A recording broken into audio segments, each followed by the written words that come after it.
the historical time markers to conceptualizations that went into giving birth to such terms and expressions. Pan-Africanism was coined by Henry Sylvester Williams, who was a member of the British socialist reformist organization called the Fabian Society. White people in Britain who were socialists had Henry Sylvester Williams, your father of Pan-Africanism, bankrolled to start a movement that is called the Pan-African movement in 1900. And it's from the first conference that the Fabian Society, these white British socialist reformists, funded and organized to have hosted. It is the time that the word made its entry into world vocabulary and came to be used as the standard term used by so-called, African intellectuals, all over the world. But references throughout history gradually deviated from what the term was coined for, in terms of how the concept map that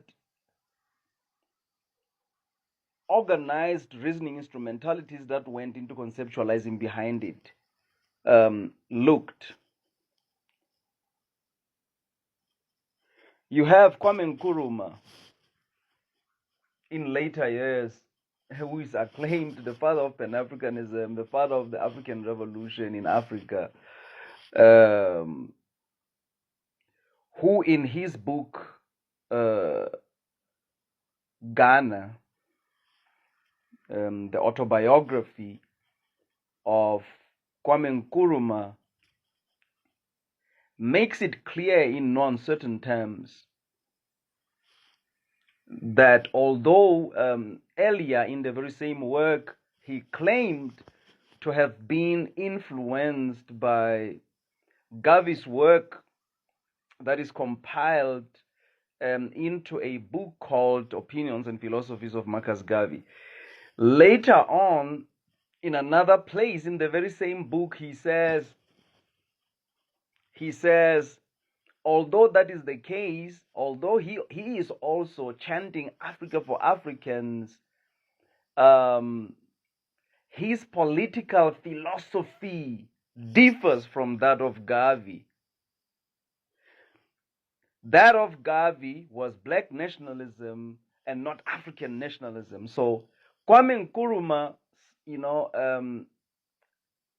distinction of African nationalism and black nationalism is very, very bizarre, especially if we can confine ourselves, to finding reasons, investigatively finding reasons, why he distinguished, between black and African.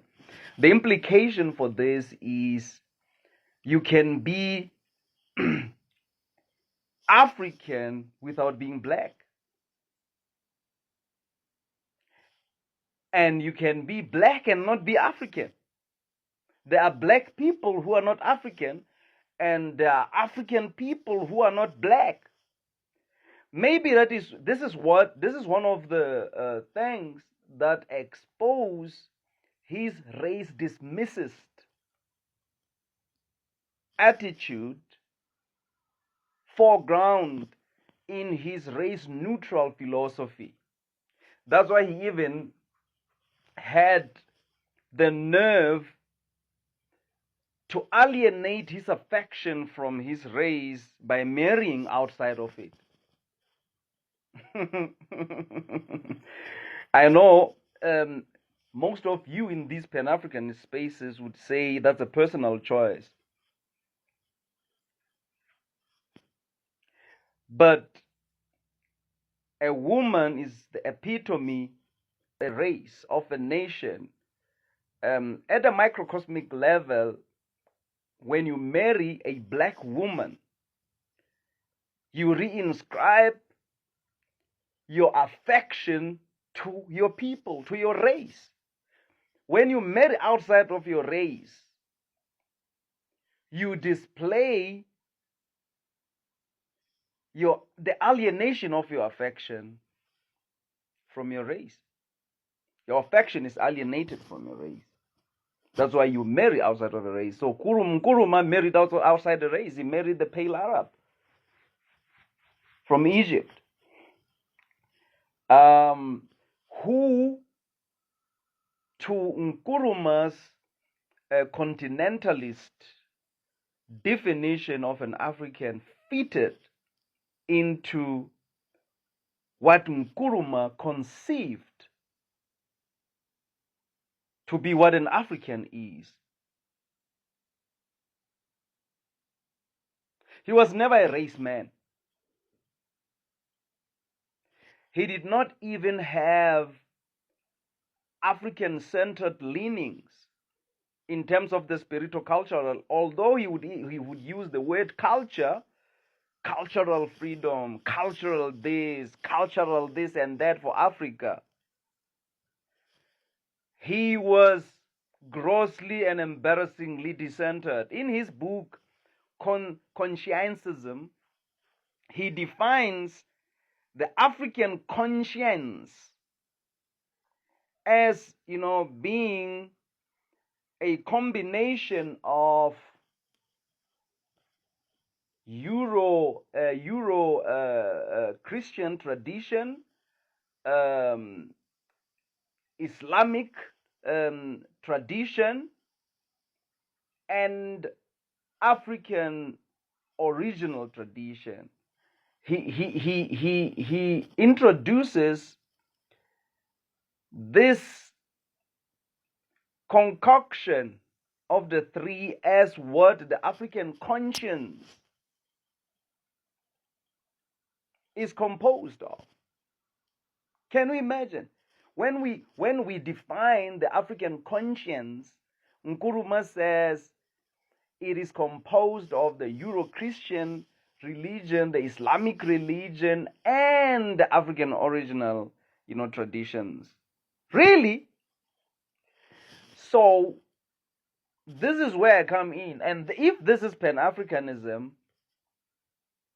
we continue to expose it. We continue to issue indictments against it to say those who are for the revolution, those who are for African-centeredness, those who are for race-centeredness, have the term Pan-Africanism far removed from their thinking within, its historical, time marker, where it is located conceptually by its inceptional reality.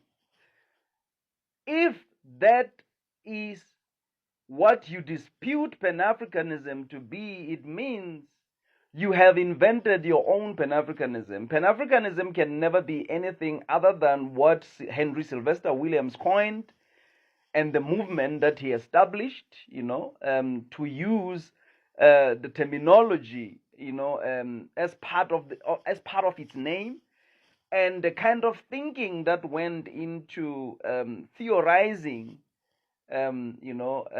about African liberation, African independence, by these men whose minds were pervaded by intellectual traditions and religions of dislocation that are foreign to Africa. W.E.B. Du Bois, George Padmore, C.L.R. James. I mean, these were